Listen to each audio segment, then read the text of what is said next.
नमस्कार दोस्तों। एक पेड़ की डाल पर तोता बैठा था। वह मिर्ची खा रहा था। तभी यमराज जी वहां से गुजरे और तोते को देखकर मुस्कुरा कर आगे बढ़ गए।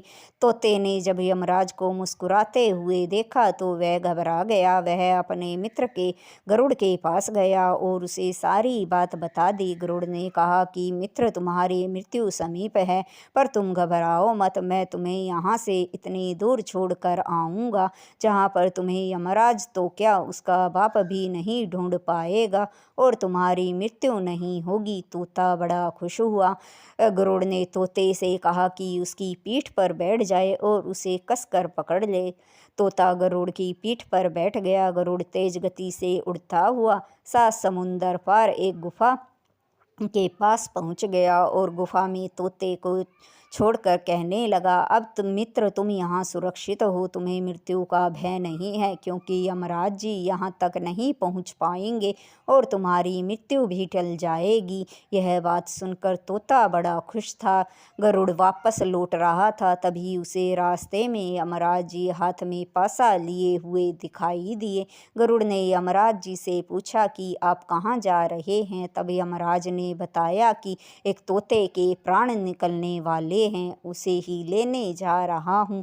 यह बात सुनकर गरुड़ घबरा गया और कहने लगा, क्या आपको पता है कि तोता कहाँ है और उसकी मृत्यु कैसे होगी। तभी यमराज ने कहा कि नियति सबकी जीवों की मृत्यु जन्म के समय ही निश्चित कर देती है। वो जो तोता जिसकी मृत्यु होने वाली है वो 7 समुंदर पार एक गुफा में है और थोड़ी ही देर में उस गुफा में एक बिल्ली आएगी और वो बिल्ली ही तोते को मार कर खा जाएगी। इस तरह से उसकी मृत्यु हो जाएगी। यह बात सुनकर गरुड़ ने अपना माथा पीटा और कहने लगा, ये मैंने क्या कर दिया। अपने मित्र की जान बचाने के बदले में उसे खुद ही मौत के मुंह में छोड़ आया। यमराज ने गरुड़ से पूछा, ये तुम क्या कह रहे हो। तभी गरुड़ ने बताया कि मैं ही अपने मित्र तोते को 7 समंदर पार उस गुफा में छोड़कर आया हूँ जहाँ पर उसकी मृत्यु होने वाली है।